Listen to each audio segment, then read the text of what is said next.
Hello viewers, welcome to our show. Women's healthcare பத்தி நீங்க எங்களுக்கு அனுப்பின questions ஆன்சர் பண்றதுக்காக இன்னைக்கு நம்ம கூட டாக்டர் ரோஹிணி இருக்காங்க. Doctor Rohini is a primary care practitioner based in San Bernardino. Welcome doctor. Welcome to our show. வணக்கம். இந்த நிகழ்ச்சியை பார்த்துட்டு இருக்கிற அனைத்து மகளிருக்கும் உலக மகளிர் தின நல்வாழ்த்துக்கள். இன்னைக்கு இந்த சாட் செஷன்ல உமன்ஸ் ஹெல்த்தை பத்தி தான் பேச போறோம். அதை பத்தின நிறைய கொஸ்டின்ஸோட ஃப்ரெண்ட்ஸ் 3 பேர் நம்ம கூட காத்துட்டு இருக்காங்க. அதுக்கு முன்னாடி எல்லாருக்கும் ஒரு பொதுவான கேள்வி இருக்கும். அமெரிக்கன் ஹெல்த் கேர் சிஸ்டம்ல எப்படி ஸ்டார்ட் பண்றது அப்படின்னு. அதுக்கான ஆன்சர் என்னன்னா உங்க primary care physician. Primary care பிசிஷியன்ன்றவங்க தான் உங்க point of entry health care சிஸ்டம்குள்ள. பிரைமரி கேர் அப்படின்றதோட பர்பஸ் என்னன்னா ஜென்ரல் பப்ளிக்கோட ஹெல்த் அண்ட் வெல்னஸை இம்ப்ரூவ் பண்றது. அது எப்படி இம்ப்ரூவ் பண்ணுவாங்க அப்படின்னா 2 விதமா. ஒன்று வந்து ப்ரிவென்டிவ் சர்வீசஸ், இன்னொன்று இம்யூனைசேஷன்ஸ். ஸோ இதை 2 பத்தியும் வரப்போற கேள்விகள்ல நம்ம பார்ப்போம். Thank you doctor. ஸோ நம்ம முதல் கொஸ்டின்குள்ள போகலாம். கொஸ்டின் ஃப்ரம் சிட்டி பொட்லப்பட்டி. அவங்க என்ன கேட்டிருக்காங்கன்னா, இங்க இருக்கிற நிறைய ஃபேமிலிஸ், அதாவது families who move from India வந்து நிறைய skin allergies and other health issues இருக்குன்றாங்க. அதாவது immunity is generally low. What could be the reason கேக்குறாங்க. ஓகே, இதுல பாத்தீங்கன்னா அவங்க ரெண்டு கேக்குறாங்க. ஆக்சுவலா 3 கேக்குறாங்க. அலர்ஜிஸ் பத்தி கேக்குறாங்க, ஸ்கின் கண்டிஷன்ஸ் பத்தி கேக்குறாங்க, இம்யூனிட்டி பத்தி கேக்குறாங்க. அலர்ஜிஸ்ன்னு கேட்டா அலர்ஜிஸ்க்கும் ஸ்கின் கண்டிஷன்ஸ்க்கும் கலிஃபோர்னியால இருக்கிறதுனால ஏன் அதிகமா வருதுன்றதுக்கு ஒரே ரீசன் தான். என்னன்னா கலிஃபோர்னியா இந்த வெதர் வந்து ஒரு டெசர்ட் கண்டிஷன்ஸ் தான் இருக்கும். டெசர்ட் எப்படி இருக்கும்? ட்ரை விண்டி அண்ட் ரொம்ப ட்ரையா, ரொம்ப ஹியூமிடிட்டி கம்மியா இருக்கும். ஸோ விண்டியா இருக்கும்போது நிறைய பாலன் கொண்டு வரும். அதனால அலர்ஜிஸ் அதிகமா இருக்கு. ட்ரையா இருக்கிறதுனால ஸ்கின் ட்ரை ஆயிடுது. எக்ஸிமான்ற ஒரு கண்டிஷன் வந்து ரொம்ப ஜாஸ்தி இந்த டெசர்ட்ல இருக்கிற இன் ஜெனரல் எல்லாருக்குமே அது அதிகமா தெரியும். இந்தியா கம்பேர் பண்ணீங்கன்னா இந்தியால வந்து நமக்கு ஹியூமிடிட்டி நல்லா இருக்கு இல்லையா, அதனால எக்ஸிமான்ற ஒரு கண்டிஷன் வந்து இந்த அளவுக்கு அதிகமா இருக்காது. அடுத்து அவங்க கேட்டது என்னன்னா இம்யூனிட்டி பத்தி கேட்டாங்க. இம்யூனிட்டி அப்படின்றது இப்போ ரீசெண்டா இந்த கோவிட் வேக்சின்னால நம்ம எல்லாருமே இம்யூனிட்டியை பத்தி கொஞ்சம் ஒரு புரிதல் இருக்கும். இம்யூனிட்டி எப்படி டெவலப் ஆகும்னா கொஞ்சம் கொஞ்சமா எக்ஸ்போஸ் ஆனா நம்ம பாடி அதை ஃபைட் பண்ணி அதுக்கான ஒரு எதிர்ப்பு சக்தியை வந்து நம்ம உடம்பு உருவாக்கிக்கும். நம்ம என்ன பண்றோம், இங்க நம்ம குழந்தைங்களை வந்து வெளியில விளையாட விடணும், கொஞ்சம் எக்ஸ்போஸ் பண்ணணும். பிளே கிரவுண்ட்ல போய் மண்ணில் விளையாடணும். ரொம்ப சுத்தமா இருக்கும்போது அவங்களுக்கு அந்த ஒரு எக்ஸ்போஷரே இல்லாம போகும்போது தான் வந்து இம்யூனிட்டி ரொம்ப கம்மியா இருக்கு. பசங்களை ஓவர் ப்ரொடெக்டடா வைக்காம கொஞ்சம் அவங்களே வெளியில அனுப்பி எக்ஸ்போஸ் பண்ணி கத்துக்கிட்டோம், விளையாடட்டும் விட்டோம்னா மெதுவா அவங்களுக்கும் இம்யூனிட்டி டெவலப் ஆகும். It's a good point about over sanitizing. Thank you doctor. நம்மளோட அடுத்த கொஸ்டின் எர்வின் மாம் கிட்ட இருந்து. அவங்களோட கொஸ்டின் என்னன்னா, இந்த கோவிட் டைம்ல நிறைய டீனேஜ் கிட்ஸ்க்கு அண்ட் விமென்க்கு ஸ்ட்ரெஸ், அதுக்கப்புறம் டிப்ரெஷன், ஆங்ஸைட்டி அப்படி எல்லாம் நாங்க கேள்விப்படுறோம். இப்போ இந்த மாதிரி அஃபெக்ட் ஆன ஃப்ரெண்ட்ஸோ இல்ல கிட்ஸோ நம்ம ஃபேமிலில இருந்தா எப்படி நம்ம ஐடென்டிஃபை பண்ணலாம்? அப்போ நம்ம சஸ்பெக்ட் பண்ணோம்னா எந்த ஸ்டேஜ்ல அவங்கள வந்து நம்ம மென்டல் ஹெல்த் கேர் பிசிஷியன் கிட்ட கூட்டிட்டு போகணும்? ஓகே, அதாவது COVID-19 இந்த ஒரு வருஷமா குவாரண்டைன் எல்லாருக்குமே வந்து நிறைய சேஞ்சஸ் இருக்கு லைஃப்ல. அதனால வந்து நமக்கு மட்டும் இல்ல, நம்ம கம்யூனிட்டி மட்டும் இல்ல, எல்லாரும் அக்ராஸ் த குளோப் எல்லாருக்குமே அந்த ஒரு மென்டல் ஸ்ட்ரெஸ்ன்றது வந்து அதிகமா இருக்கு. இன்னும் வரப்போற மாதங்கள்ல வருஷங்கள்ல வந்து இன்னும் அதிகமா இருக்கும்னு தான் வந்து ஆன்டிசிபேட் பண்றாங்க. அதை நம்ம எப்படி ஐடென்டிஃபை பண்றது? முதல்ல வந்து ஆங்ஸைட்டி அண்ட் ஸ்ட்ரெஸ் எடுத்துக்குவோம். ரொம்ப கான்சென்ட்ரேட் பண்ண முடியல, தூங்க முடியல, எப்ப பார்த்தாலும் வந்து இந்த பக்கம் அந்த பக்கம் நடந்துட்டே இருப்பாங்க. சாப்பிட முடியல. அடிக்கடி கோவப்படுறது. இதெல்லாம் வந்து ஆங்ஸைட்டிக்கான ஒரு அறிகுறிகள்.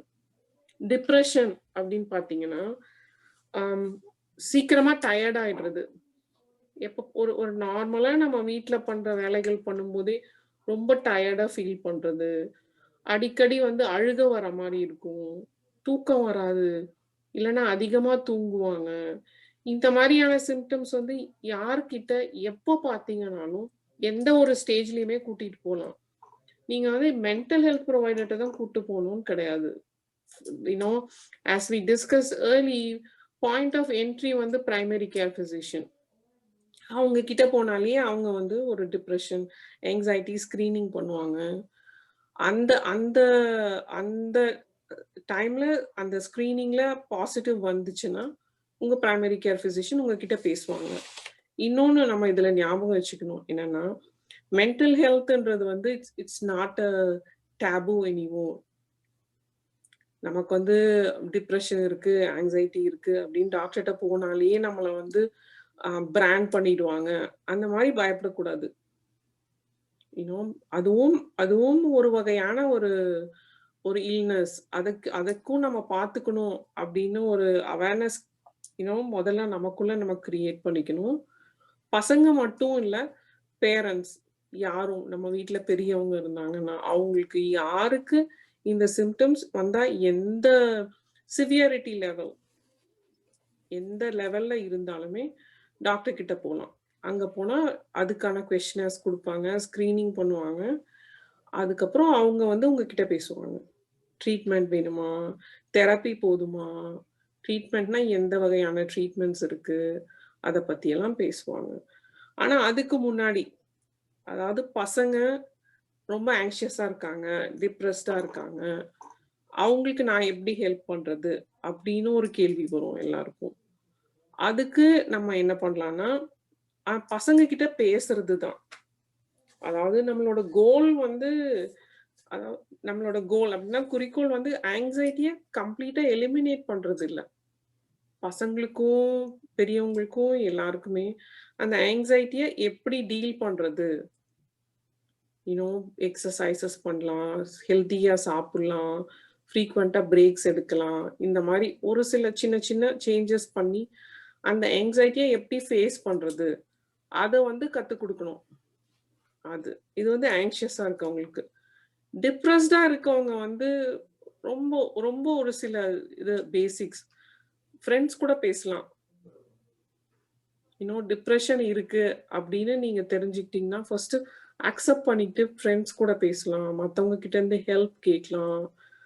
ஆம் ஒரு ஒரு சிம்பிள் அட்வைஸ் வந்து எவ்ரிடே பிராக்டிஸ்ல குடுக்கறது என்னன்னா, ஸ்டாப் பீயிங் அ பெர்ஃபெக்ஷனிஸ்ட். காலையில இருந்து நைட் வரைக்கும் எல்லாமே பெர்ஃபெக்ட்டா நடக்கணும்ன்றது கண்டிப்பா முடியாது. இட்ஸ் லைக் என்ன சொல்றது? உங்க மேல நீங்களே ரொம்ப ஹையா ஒரு எக்ஸ்பெக்டேஷன் செட் பண்றது. பிரஷர் ரொம்ப. Don't take too much pressure. It's okay. Imperfections இருந்தா தான் அது லைஃப் அப்படின்றத நம்ம வந்து புரிஞ்சுக்கணும். அது ரொம்ப முக்கியம். ஓகே. அடுத்த குவெஸ்டின் வந்து ராஜி ஃப்ரம் ஈஸ்ட்வேல் கேட்டிருக்காங்க. ஓகே. ஜெனரலி லாஸ்ட் 1 இயர்ல பாத்தீங்கன்னா there was a increase of puberty rates in girls. ஒரு நிறைய பேர் கேள்விப்பட்டோம். அது எல்லா ஏஜ் குரூப்லயும் இருந்தது. அவங்களோட குவெஸ்டின் என்னன்னா what kind of foods may trigger early puberty in girls ன்னு கேக்குறாங்க. சோ அவங்க ஃபுட் பத்தி மட்டும் தான் கேக்குறாங்க. ஃபுட்ட பத்தி அண்ட் ஜெனரல் குவெஸ்டின் என்னன்னா இந்த பேண்டமிக் சிச்சுவேஷன்ல வந்து எல்லாருக்கும் நிறைய எக்ஸசைஸ் கிடைக்கல இல்லையா, பிசிக்கல் இன்ஆக்டிவிட்டி இருந்தது. சோ அதுக்கும் ஏதாவது சம்பந்தம் இருக்குமா அப்படின்னு? அதுக்கும் அதாவது இன்ஆக்டிவிட்டினால ஒபிசிட்டிக்கும் ப்ரிகாஷியஸ் பியூபர்ட்டிக்கும் சம்பந்தம் இருக்கா அப்படின்னா we cannot say absolutely no. But அதே சமயத்துல எஸ்ன்னு சொல்ல முடியாது. ப்ரிகாஷியஸ் பியூபர்ட்டி அவங்க கேட்கறது வந்து 10 to 13 இயர்ஸ்லயே வந்துருது அப்படின்னு சொல்றாங்க இல்லையா? ஆனா கேர்ள்ஸ்க்கு வந்து ஆவரேஜ் ஏஜ் ஆஃப் பியூபர்ட்டி வந்து 10 தான். I'm talking about average age. Starting கிடையாது. ஸோ அவங்க வந்து ஒரு 7 இயர்ஸ் 8 இயர்ஸ்ல அவங்க பியூபர்ட்டி வந்தாதான் நம்ம அதை பத்தி கவலைப்படணும். So 8 and above is normal. அதுக்கு நம்ம என்ன பண்ணணும் அப்படின்னா, பசங்களுக்கு ஹெல்ப் பண்ணணும். ஏர்லியரா வந்துருச்சுன்னா, அவங்களுக்கு வந்து நம்ம அவங்க பாடி சேஞ்சஸ பத்தி எஜுகேட் பண்ணணும். அவங்க கிட்ட ஏதாவது டிப்ரஷன் இருந்துச்சுன்னா ஐடென்டிஃபை பண்ணி, அத பத்தி பேசணும். ஸ்கூல்ல ஏதாவது ப்ராப்ளம் இருக்கா? எப்படி அவங்க வந்து அந்த அந்த பியூபர்ட்டி ஸ்டார்ட் ஆகும்போது ஸ்கூல்ல இருந்தாங்கன்னா, அத எப்படி வந்து ஹேண்டில் பண்ணணும்? அதெல்லாம் நம்ம சொல்லிக் குடுக்கணும். ப்ரிகாஷியஸ் பியூபர்ட்டி அப்படின்றது தான் அவங்க கேட்கிற கேள்வி. அது வந்து 7 வயசுக்கு முன்னாடி இருந்தா தான் ப்ரிகாஷியஸ் பியூபர்ட்டி. 7 வயசுக்கு முன்னாடி அந்த பாடி சேஞ்சஸ் எல்லாம் ரொம்ப ஃபாஸ்ட்டா இருக்க மாரி பார்த்தா, டாக்டர்ட்ட கூட்டிட்டு வாங்க. அவங்க வந்து ஹார்மோனல் சேஞ்சஸ் ஏதாவது தைராய்ட்ல, இன்னொன்னு அட்ரினல்ஸ்ல, பிரெயின்ல எதுவும் வந்து எண்டோக்ரைன் கிளாண்ட்ஸ் ரொம்ப பெருசாயிடுச்சா? இல்லன்னா அந்த ஹார்மோனல் லெவல்ஸ் எப்படி இருக்கு? அதெல்லாம் செக் பண்ணிட்டு பேசுவாங்க. Okay. So the next question வந்துங்க it's from Irvine and Bria parent group. Okay. அவங்க என்ன கேட்டிருக்காங்கன்னா, do ம்ஹ்ம். you recommend HPV vaccine for our girl kids? Yes. Is there any cons for this vaccination? Actually, Okay. there's a general argument, doctor, like Indian cultural reasons, okay, we don't need this HPV vaccine. ம்ஹ்ம். Even I had this argument with my friends, like whether Okay. this vaccine is necessary. So, Okay. if you could clear us this doubt. Okay. First வந்து HPV vaccine recommend பண்றீங்களா அப்படின்னா, absolutely yes. I too being a primary care practitioner, I do recommend vaccines. HPV மட்டும் கிடையாது, எல்லா வேக்சின்ஸும் நான் வந்து என்னோட patients, family, எல்லா ஃப்ரெண்ட்ஸ் எல்லாருக்குமே கண்டிப்பா ரெக்கமெண்ட் பண்ணுவேன். Okay, doctor. அதனால கான்ஸ் எதுவும் இருக்கா அப்படின்னா, எல்லா வேக்சின்ஸ்க்கும் இருக்கிற கான்ஸ் தான். அலர்ஜிஸ். ஒரு வேக்சின்க்கு உங்க குழந்தை அலர்ஜி அப்படின்னா, அத வந்து காஷியஸா குடுக்கணும். ஸோ அது ஒண்ணு. இன்னொன்னு வந்து நம்ம கல்ச்சருக்கு இது தேவையா அப்படின்னு கேக்குறாங்க இல்லையா? எல்லா கல்ச்சருக்கும் வந்து வேக்சின்ஸ் கண்டிப்பா தேவைதான். அதாவது நீங்க கேக்குறது வந்து it's like generalizing the whole culture, நம்ம தமிழ் கல்ச்சரை. பட் பசங்க அமெரிக்கால தானே பிறந்து வளர்ந்து இங்கே தானே காலேஜ் போறாங்க.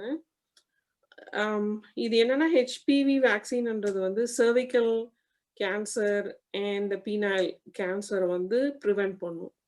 இது வந்து பாய்ஸ் அண்ட் கேர்ள்ஸ் 2 பேருக்குமே. ஆஸ் ஏர்லி ஆஸ் என்ன ஒரு 9 இயர்ஸ்ல ஸ்டார்ட் பண்ணலாம். அப் டு 26 இயர்ஸ் கொடுக்கலாம் இந்த வேக்சின்ஸ். 15 வயசுக்கு முன்னாடி கொடுத்தா 2 டோஸ், 15 வயசுக்கு அப்புறம் போகும்போது 3 டோஸ் கொடுக்க வேண்டி இருக்கும். ஸோ நம்ம கல்ச்சர்ல வந்து கொடுக்கணும், எனக்கு தெரிஞ்சு கொடுக்கணும். பிகாஸ் வேக்சின்ன்றது வந்து பசங்களை அவங்க ஃபியூச்சருக்கு ப்ரிப்பேர் பண்றது தான். ஓகே, ஸோ அவங்க ஃபியூச்சர் அவங்க கையில தான் இருக்கு. So I recommend it for everybody. Okay doctor, thank you.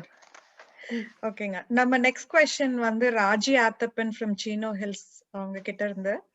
அவங்களோட क्वेश्चन என்னன்னா, நம்ம பீரியட்ஸ் டைம்ல எக்ஸசைஸ் பண்ணலாமா இல்ல பண்ணக்கூடாதான்னு மிக்சட் அட்வைஸ் கொடுக்குறாங்க. சோ இங்க நமக்கு ஏதாவது ரூல் ஆஃப் தம்ப் இருக்குங்களா? இப்போ லைக் யோகா இல்லைன்னா ஜும்பா ஆர் ஜிம் அந்த மாதிரி டிஃப்ரெண்ட் எக்ஸசைசஸ்க்கு ஏதாவது டிஃப்ரெண்ட் ரெக்கமெண்டேஷன்ஸ் இருக்குங்களா? ஓகே, அதாவது பீரியட்ஸ் டைம்ல வந்து எக்ஸசைஸ் பண்ணலாமா வேண்டாமா அப்படின்னு கேக்குறாங்க. பண்ணலாம் எக்ஸசைஸ், பட் பி காஷியஸ். அந்த டைம்ல விமென்க்கு வந்து ஒரு பிளட் லாஸ் இருக்கும், டீஹைட்ரேஷன் இருக்கும். அதுக்கு என்ன சொல்றது, ரிலேட்டடா ஒரு டயர்ட்னஸ் அண்ட் ஃபெட்டிக் இருக்கும். ஸோ எந்த எக்ஸசைஸ் வேணா பண்ணலாம், ஆனா ஆஸ் டாலரேட்டட். உங்களால ரொம்ப புஷ் பண்ணி பண்ணக்கூடாது. உங்களால முடிஞ்சது பண்ணுங்க, டேக் இட் ஈஸி. அந்த ஒரு 3 நாள் 4 நாள் டேக் இட் ஈஸி. பட் பண்ணலாம், பண்ணக்கூடாதுன்னுலாம் எதுவும் கிடையாது.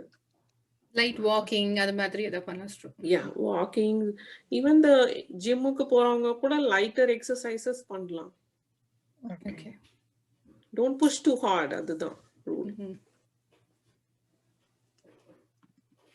So next question வந்துங்க it is about vitamin D. So என்ன கேட்டிருக்காங்கன்னா what is the importance of vitamin D ன்னு கேட்டிருக்காங்க.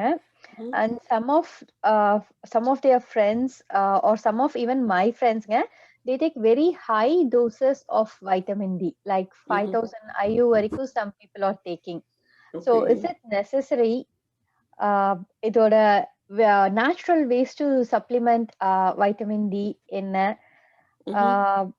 அதே மாதிரிங்க வைட்டமின் டி அதிகமா ஆயிருச்சுன்னா, லைக் இந்த மாதிரி நம்ம வைட்டமின் டி சப்ளிமெண்ட் எடுக்கிறதுனால ரொம்ப ஜாஸ்தி ஆயிட்டுனா அதுக்கு ஏதாச்சு ஆஃப்டர் எஃபெக்ட் இருக்குமா அப்படின்னு சொல்லி கேட்டிருக்காங்க. ஓகே, ஸோ வைட்டமின் டி வந்து நமக்கு உடம்புல எப்படி கிடைக்கும் அப்படின்னா, calcium plus sunlight gives vitamin D. Calcium rich food சாப்பிடணும். கால்சியம் ரிச் ஃபுட் எது அப்படின்னா, மில்க் ப்ராடக்ட்ஸ், பால், தயிர், பன்னீர், இந்த ஊர்ல இருக்கும்போது சீஸ் சாப்பிடலாம். அதே மாதிரி சில வகையான மீன்ல வந்து ஃபிஷ் இருக்கு. ஒரு சில வெஜிடபிள்ஸ்ல வந்து கால்சியம் அதிகமா இருக்கு.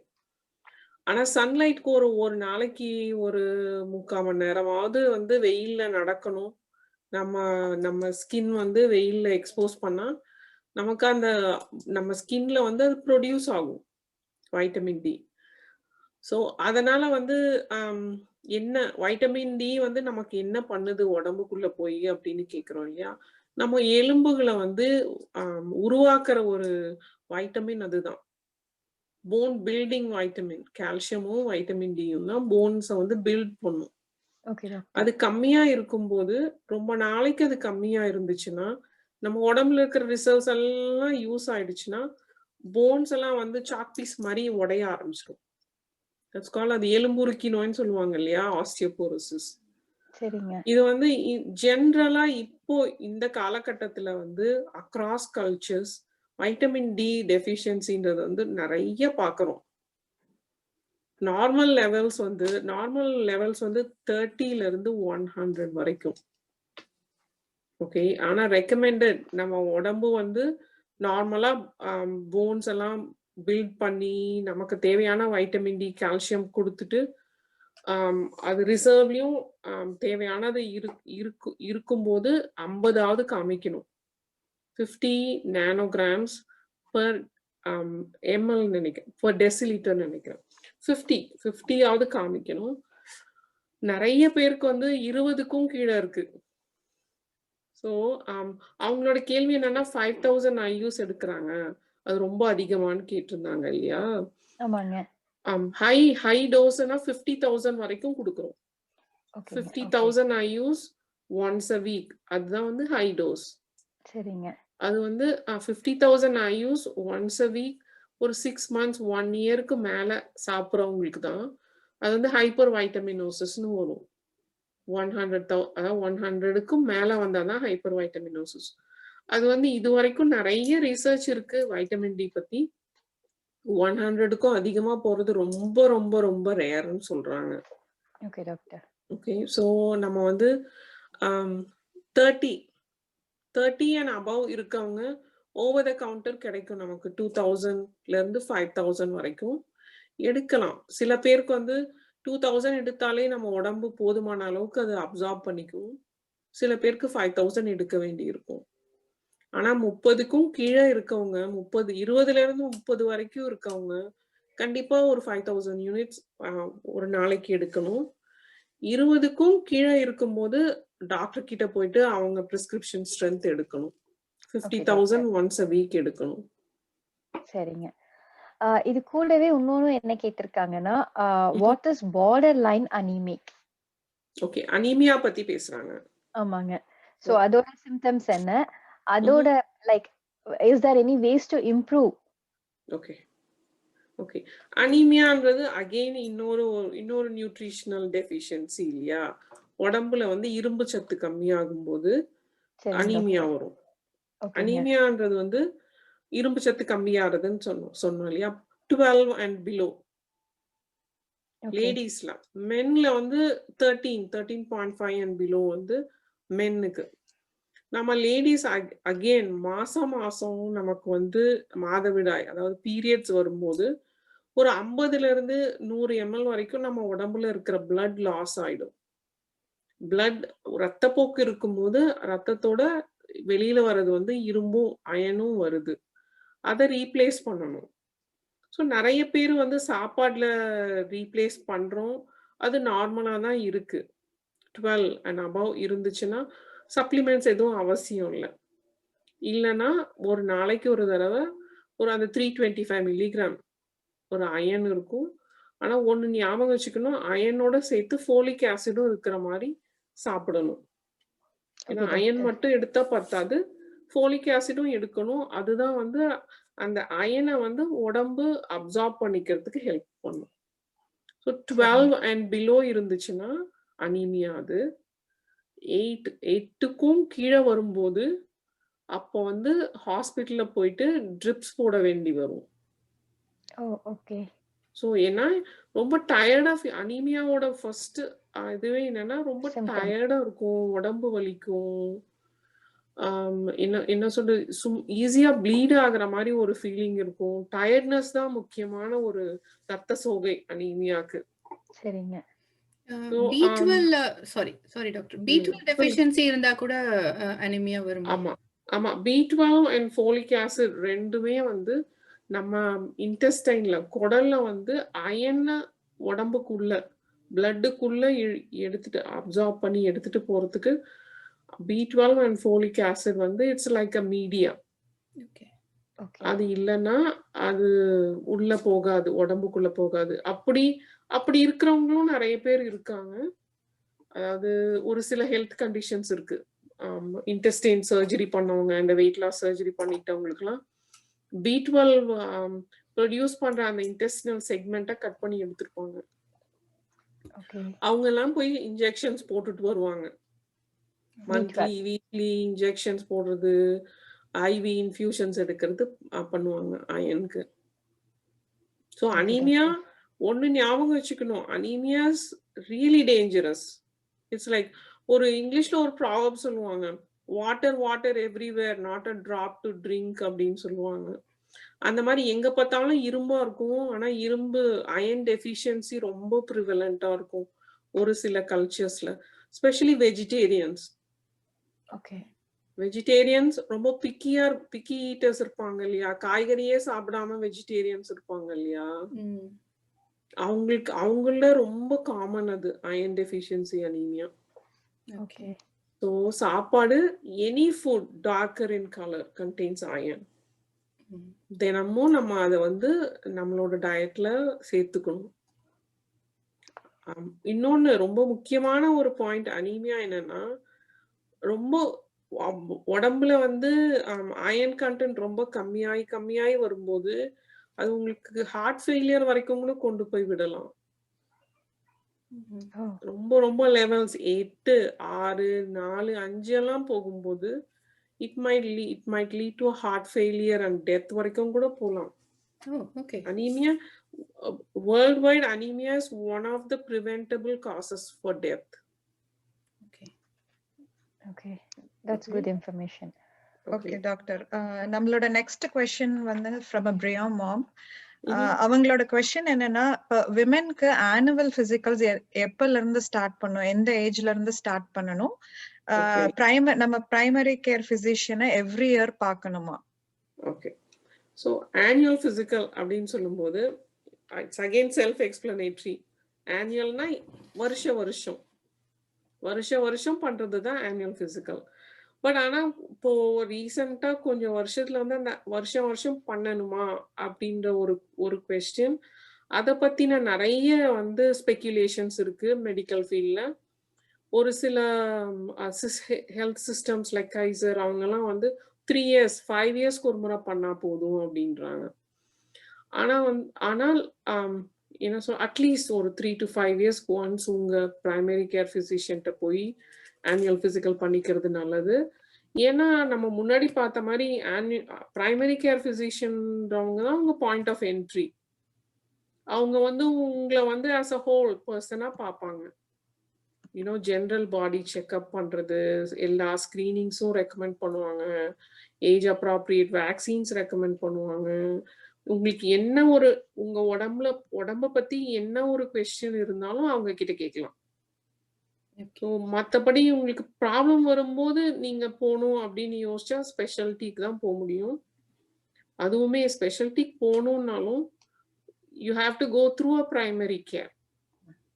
ஸோ எப்பவுமே ஏர்லியர் த பெட்டர். ஒரு பிரைமரி கேர் ஃபிசிஷியனோட ஒரு ஆனுவல் செக்அப் பண்ணி உங்களோட ஒரு ரிலேஷன்ஷிப்பை எஸ்டாப்ளிஷ் பண்ணி வச்சுக்கிறது எப்பவும் நல்லது.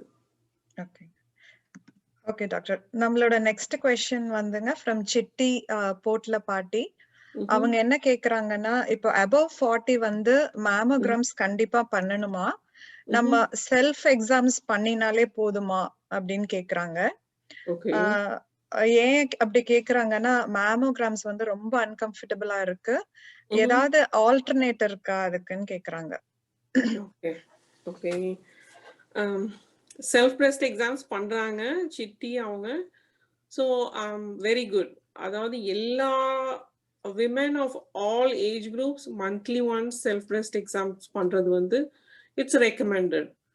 ஆனா பாத்தீங்கன்னா ஏன் மேமோகிராம்ஸ் பண்ணணும்? மேமோகிராம்ஸ்ல வந்து ஒரு 5 மில்லிமீட்டருக்கும் கீழே இருக்கிற டியூமர்ஸ் இருந்தாலுமே மேமோகிராம் ஐடென்டிஃபை பண்ணும். ஆனா நம்ம கையில எவ்வளவு ஃபீல் பண்ண முடியும்? கொஞ்சம் பெருசான டியூமரை தான் ஃபீல் பண்ண முடியும் இல்லையா? ரொம்ப டீப்பரா ரொம்ப சின்ன சின்ன மைக்ரோ கால்சிஃபிகேஷன்ஸ் எல்லாம் இருந்துச்சுன்னா செல்ஃப் பிரஸ்ட் எக்ஸாம்ல ஃபீல் பண்ண முடியாது. ஸோ அதனால மேமோகிராம்ஸ் வந்து தே ஆர் ரெக்கமெண்டட். 40 இயர்ஸ் ஆச்சுன்னா எவ்ரி இயர் பண்ணணுன்றது கூட இல்லை, அட்லீஸ்ட் எவ்ரி ஆல்டர்னேட் இயர்ஸ் பண்றது நல்லது. ஓகே, மேமோகிராம்ஸ் ஆல்டர்னேட் இருக்கா அப்படின்னா கிடையாது. அது வந்து ஐ அண்டர்ஸ்டாண்ட், அது வந்து ஒரு மாதிரி ஒரு அன்கம்ஃபர்டபுள் ஒரு டெஸ்ட் தான். பட் டெக்னீஷியன்ஸ் நிறைய பேர் நல்லா பண்றாங்க. அவங்க வந்து ரொம்ப அதாவது லேடிஸை வந்து ரொம்ப கன்சிடரபிளா அவங்க அவங்க உடம்ப வந்து ரெஸ்பெக்ட் பண்ணி ஜென்டிலா பண்றவங்களும் இருக்காங்க. So find somebody like that, at least ஒரு ஒன்ஸ் இன் 2 இயர்ஸ் போய் பண்ணிக்கோங்க மேமோகிராம்ஸ். ஓகேங்க, நம்மளோட நெக்ஸ்ட் क्वेश्चन வந்து ஃப்ரம் பிரியா மாம் அகைன். என்ன क्वेश्चनனா, நம்ம pre menopause and peri menopause stages வந்து ஸ்டார்ட் ஆகும்போது என்னெல்லாம் சிம்டம்ஸ் இருக்கும், சிம்டம்ஸ் இல்லாம அந்த ஸ்டேஜ கிராஸ் பண்ண ஏதாவது லைஃப் ஸ்டைல் டிப்ஸ் இருக்கான்னு கேக்குறாங்க. ஓகே, அதாவது சிம்டம்ஸ் இல்லாம கிராஸ் பண்ண முடியுமா அப்படின்னா, அப்படி நீங்க கிராஸ் பண்ண முடியும்னா வந்து you are the most luckiest women சொல்லலாம். இன் ஜெனரல் எல்லாருக்குமே ஏதாவது ஒரு சிம்டம்ஸ் இருக்கும். Menopause, perimenopause, premenopause, perimenopause, menopause, post menopause அப்படின்றது வந்து இட்ஸ் அ ப்ராசஸ். ஒரு நாள்ல, ஒரு மாசத்துல, ஒரு வருஷத்துல நடக்கிறது இல்ல, அது ஒரு சில வருஷங்கள் போகும். மெனோபாஸ் அப்படின்றது என்னன்னா, ஒரு வருஷம் பீரியட்ஸே இல்லாம 12 calendar months with no menstrual cycle அப்படின்னா அது வந்து மெனோபாஸ்னு அர்த்தம். அதுக்கு வந்து அந்த அந்த ப்ராசஸ்ல நிறைய சிம்டம்ஸ், ஒரு 100 சிம்டம்ஸ்க்கு மேல இருக்கு மெனோபாஸ்ல வரக்கூடிய சிம்டம்ஸ். அதுல ரொம்ப காமனா வர்றது என்னன்னா, பீரியட்ஸ் இர்ரெகுலர் ஆயிடும். மாசம் ரெகுலரா இருந்தவங்களுக்கு அடிக்கடி வரலாம், இல்லைன்னா ரொம்ப ரேரா வரலாம். உடம்புல செக்ரீஷன்ஸ் எல்லாம் வந்து, அதாவது பிறப்புறுப்புகள்ல செக்ரீஷன்ஸ் எல்லாம் ரொம்ப ட்ரையா டிஸ்கம்ஃபர்ட் இருக்கும், அது ஃபீல் பண்ணலாம். ஒரு ஹாட் ஃபிளாஷஸ்ன்னு சொல்லுவோம், அளவுக்கு அதிகமா வந்து வேர்த்து கொட்டுறது, இல்லைன்னா அளவுக்கு அதிகமா குளிர்றது. சில பேர் வந்து தூங்கவே முடியலைங்க அப்படின்னு வருவாங்க. சில பேர் வந்து அடிக்கடி ரொம்ப மூட் ஸ்விங்ஸ் இருக்கு, ஒரு நிமிஷம் நல்ல மூட்ல இருப்பாங்க, இன்னொரு நிமிஷம் பயங்கர கோவப்படுவாங்க. இன்னொன்னு ரொம்ப காமனா வர்றது வந்து, எனக்கு நிறைய வெயிட் வெயிட் அதிகமாயிடுச்சு, உடம்பு குண்டாயிடுச்சு அப்படின்னு. இது வந்து அவங்களுக்கு மட்டும் இல்ல, எல்லாருக்குமே நடக்கிற ஒரு ப்ராசஸ் தான் உடம்புல. மெட்டபாலிசம் ஸ்லோ ஆயிடும். நம்ம ஹார்மோனல் சேஞ்சஸ் நெறைய இருக்கும். இதுக்கு வந்து ஒரு சிலது பண்ணலாம். நம்ம வந்து ஹெல்த்தியா சாப்பிடலாம். ரெகுலர் எக்ஸர்சைஸஸ் பண்ணலாம். யோகா, மெடிடேஷன் அந்த மாரி ஹோலிஸ்டிக் இது பண்ணலாம். நெறைய ஹெர்பல் சப்ளிமெண்ட்ஸ் இருக்கு. அத வந்து ஒரு டாக்டரா என்ன ரெக்கமெண்ட் பண்ணணும்ன்றது கிடையாது. அவங்களுக்கு அவங்க அனுபவத்துல என்ன அவங்களுக்கு பிடிக்குமோ, அவங்க உடம்புக்கு என்ன நல்லா இருக்கோ எடுத்துக்கலாம். நெறைய சப்ளிமெண்ட்ஸ் இருக்கு மார்க்கெட்ல மெனோபாசல் சப்ளிமெண்ட்ஸ். பட் சப்ளிமெண்ட்ஸ் எடுக்கும்போது கேர்ஃபுல்லா இருங்க. ஏன்னா சில சப்ளிமெண்ட்ஸ் எல்லாம் வந்து அப்ரூவ் ஆகாத நேச்சுரல் சப்ளிமெண்ட்ஸ் இருக்கு. ஸோ அது வந்து உங்க கிட்னி, லிவர அஃபெக்ட் பண்ணாத மாதிரி பார்த்துட்டு சேஃபா எடுங்க. அது ஒண்ணு தான் நான் ரெக்கமெண்ட் பண்ணுவேன். ஓகேங்க. அது ரிலேட்டடா இன்னொரு கொஸ்டின் இருக்கு டாக்டர். என்னன்னா, மெனோபாஸ்க்கு அப்புறம் ஹார்மோனல் தெரப்பி வந்து நம்ம எடுக்கணுமா? இல்ல எந்த மாதிரி சிச்சுவேஷன்ஸ் இருந்தா அந்த தெரப்பி எடுக்க வேண்டியிருக்கும்? யூசுவலி மெனோபாஸ்க்கு அப்புறம் வந்து ஹார்மோனல் சப்ளிமெண்ட்ஸ் ரெக்கமெண்ட் பண்ண மாட்டாங்க. ஒரு சில பேருக்கு வந்து அந்த பெரிமெனோபாசல் டைம்ல வந்து ரெக்கமெண்ட் பண்ணுவாங்க. ஏன்னா அந்த சிம்டம்ஸ் வந்து அவங்கனால முடியல, ஓவர் என்ன சொல்றது, ஹைப்பர் எக்ஸாஜரேட்டட் சிம்டம்ஸ் இருக்கும் சில பேருக்கு. அந்த டைம்ல ஹார்மோனல் சப்ளிமெண்ட்ஸ் சில பேருக்கு குடுப்போம். அது வந்து it's depending on the individual. எல்லாருக்கும் ஜெனரலைஸ் பண்ண முடியாது. நீங்க உங்க டாக்டர்ட்ட பேசுங்க. ஆனா வந்து போஸ்ட் மெனோபாசல் இன் ஜெனரல் ஹார்மோனல் சப்ளிமெண்ட்ஸ் ரெக்கமெண்ட் பண்ண மாட்டோம். ஓகேங்க. Okay doctor. ஸோ அடுத்த கொஸ்டின் வந்து ரத்னா ஃப்ரம் ஈஸ்ட்வேல் கேட்டிருக்காங்க. ஸோ அவங்க கேட்டிருக்காங்க, சயாட்டிகா வந்து is more prevalent among women. அதுக்கு வந்து என்ன ரீசன் இருக்கும் அண்ட் அந்த சிம்டம்ஸ் எல்லாம் எப்படி மேனேஜ் பண்ணலாம்னு கேட்டிருக்காங்க. அண்ட் இன்னொரு கொஸ்டின் என்னன்னா, இது வந்து side effect of epidural usage during டெலிவரியா, இல்லாட்டி வந்து நிறைய ரெஸ்ட் எடுக்க மாட்டேன்றோம்ல டெலிவரிக்கு அப்புறம், அதனால ஏதாவது ஒரு சைடு எஃபெக்டான்னு கேட்குறாங்க. ஓகே. ஸோ இதுல 2-3 கொஸ்டின்ஸ் இருக்கு. ஃபர்ஸ்ட் கொஸ்டின் வந்து எபிடியூரல்னால லாங் டேர்ம் பேக் பெயின் வருமா அப்படின்னு ஒரு கொஸ்டின். எபிடியூரல்னால லாங் டேர்ம் பேக் பெயின் வராது. ஏன்னா அது வந்து ரொம்ப ஃபைனான ஒரு நீடில் வச்சு அதை வந்து ரொம்ப கேர்ஃபுல்லா 2 போன்ஸ்க்கு இடையில பங்க்சர் பண்ணி மெடிசன் உள்ள போடுறது தான். எபிடியூரலுக்கு அப்புறம் அந்த ஒரு இம்மீடியட்டா ஒரு ஃபர்ஸ்ட் ஃபியூ வீக்ஸ்ல ஒரு ஹெட்ஏக் வரலாம், ஒரு பிளட் ப்ரெஷர் கம்மி ஆகலாம், அந்த மாதிரி ஒரு சில சிம்டம்ஸ் இருக்கு. அது வந்து அப்பவே முடிஞ்சுது. போஸ்ட்மார்ட்டம் பீரியட்லயே வந்து உங்களுக்கு அந்த எபிடியூரல் ஹெட்ஏக்ஸ் எல்லாம் போய் நார்மலைஸ் ஆகணும். ஷியாட்டிக்கான்னு இன்னொரு கொஸ்டின் கேட்குறாங்க. ஷியாட்டிகா அப்படின்னா வந்து நம்ம லோவர் பேக்ல இருந்து, அதாவது டெயில் போன்ஸ் ஏரியால இருந்து உருவாகிற ஒரு நர்வ். அது அந்த நர்வ் வந்து நம்ம காலு அதாவது அந்த நம்ம டெயில் போன்ல உருவாகி பேக்ல போயிட்டு அது வந்து நம்ம கால் கீழே வரைக்கும் போற ஒரு நர்வ். யூஸ்வலா ஷியாட்டிக் நர்வ்ன்றது ரொம்ப சிவியரான ஒரு ஷூட்டிங் கைண்ட் ஆஃப் ஒரு பெயின் இருக்கும்.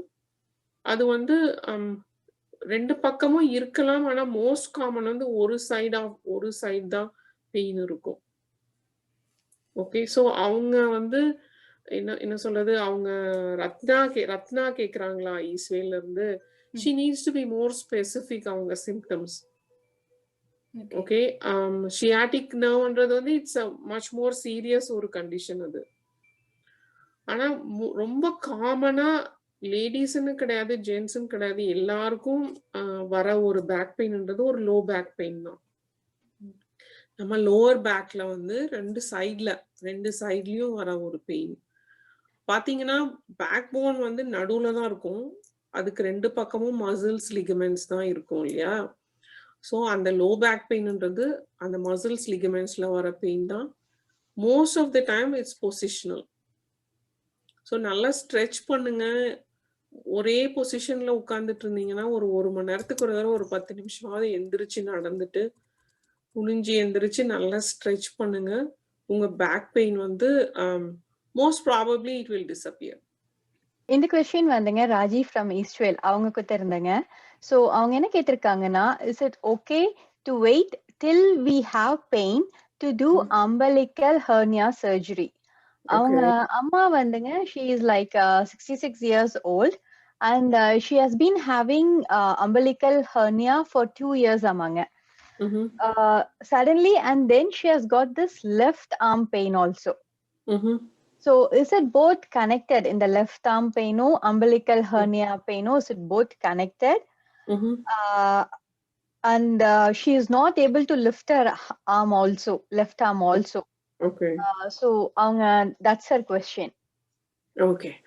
So இதுல வந்து ரெண்டு விதமான சிம்டம்ஸ் இருக்கு.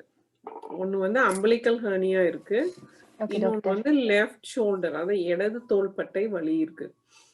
இது வந்து செப்பரேட்டாவும் இருக்கலாம், அது ரெண்டும் சேர்ந்து வர பெயினாவும் இருக்கலாம். செப்பரேட்டா எப்படின்றது பார்ப்போம் முதல்ல. umbilical hernia அவங்களோட ஃபர்ஸ்ட் கேள்வி என்னன்னா, umbilical hernia வந்து பெயின் வர வரைக்கும் வெயிட் பண்ணலாமா சர்ஜரி பண்ணாம அப்படின்னு. முதல்ல நம்ம ஒண்ணு புரிஞ்சுக்கணும், umbilical herniaன்றது வந்து என்ன புரிஞ்சுக்கணும்னா, umbilical herniaன்றது வந்து இட்ஸ் a surgical diagnosis. அதுக்கு மெடிக்கலா எந்த ஒரு தீர்வும் கிடையாது. அது வந்து சர்ஜரி பண்ணி ஹெர்னியாவை கரெக்ட் பண்ணாதான் அது ஃபிக்ஸ் ஆகும். ஸோ அது வந்து earlier the better. ஓகேங்க. அதுல பெயின் வர ஆரம்பிச்சதுனாலேயே என்ன அர்த்தம்னா ஹெர்னியா அப்ஸ்ட்ரக்ட் ஆயிடுச்சு, உடனே சர்ஜரி பண்ணணும் அப்படின்றது. ஹெர்னியா தெரிஞ்ச உடனே நம்மளோட கன்வீனியன்ட் ஒரு டைம்ல போய் சர்ஜரி பண்றது எப்பவும் பெட்டர். இன்னொன்னு அடுத்து அவங்க கேட்ட கேள்வி என்னன்னா, லெஃப்ட் ஷோல்டர் பெயின் வந்துருச்சு அப்படின்னு. அவங்க லெஃப்ட் ஷோல்டர் பெயின் இன்னொன்னு என்ன சொல்றாங்கன்னா, அவங்களால தூக்கவே முடியல ஷோல்டரை அப்படின்னு. ஸோ லெஃப்ட் ஷோல்டர் பெயின் தூக்க முடியல, ரொம்ப வலிக்குது, ரொம்ப நாளா வலிக்குது அப்படின்னா மோஸ்ட் காமனா ஆர்த்ரைட்டிஸ். அது அவங்க 66 வயசு ஒரு லேடி, அவங்களோட ஏஜை கன்சிடர் பண்ணும்போது மோஸ்ட் காமன்லி ஆர்த்ரைட்டிஸ் தான். அதை வந்து ஒரு எக்ஸ்ரே எடுத்து பார்த்தோம்னா தெரிஞ்சிடும் ஆர்த்ரைட்டிஸா இல்லையா அப்படின்னு. umbilical herniaவுக்கும் லெஃப்ட் ஷோல்டருக்கும் கனெக்ஷன் இருக்கா அப்படின்னா இல்ல. ஆனா வந்து umbilical ஏரியால ஒரு திடீர் சடன் ஆன்செட் ஒரு பெயின், umbilical ஏரியா அந்த ஒரு இடத்துல பெயினும் லெஃப்ட் ஷோல்டர் பெயினும் சடன்னா ஆரம்பிக்குது ஒரு நாள், ஆல் ஆஃப் அ சடன் அப்படின்னா அது கண்டிப்பா ரொம்ப சீரியஸான ஒரு கண்டிஷன். அது ஹார்ட் அட்டாக் ரூல் அவுட் பண்ணணும். மோஸ்ட் ப்ராபப்ளி அது ஹார்ட் அட்டாக்கா இருக்கலாம். Okay doctor. அந்த மாதிரி எந்த ஒரு பெயினும் sudden onset, all of a sudden வயிறு வலி, left shoulder pain, chest pain, back pain all of a sudden ஆரம்பிச்சதுன்னா உடனே டாக்டர் கிட்ட போகணும். டாக்டர் கூட இல்ல, உடனே எமர்ஜென்சி ரூம் போகணும். ஆம்புலன்ஸ் கூப்பிட்டு எமர்ஜென்சி ரூம் போகணும். ஸோ ஹோப்ஃபுல்லி அவங்க அம்மாவுக்கு வந்து umbilical herniaவும் லெஃப்ட் ஷோல்டர் ஆர்த்ரைட்டிஸா இருக்கும்னு தான் நினைக்கிறேன். ஏன்னா அவங்க இவ்வளோ நாள் கழிச்சு இவ்வளோ ரிலாக்ஸா ஒரு கேள்வி கேட்குறாங்க. So hopefully it's a chronic condition. Okay doctor. Doctor எங்களோட எல்லா கொஸ்டின்ஸ்க்கும் ரொம்ப பொறுமையா ரொம்ப கிளியரா ஆன்சர் பண்ணீங்க. சோகால் தமிழ் ஆர்கனைசேஷன் சார்பாக உங்களுக்கு ரொம்ப நன்றி. ஓகே, உங்களை எல்லாரையும் மீட் பண்றதுலயும் ரொம்ப சந்தோஷம். ரொம்ப நன்றி. Thank you, doctor. Thank you.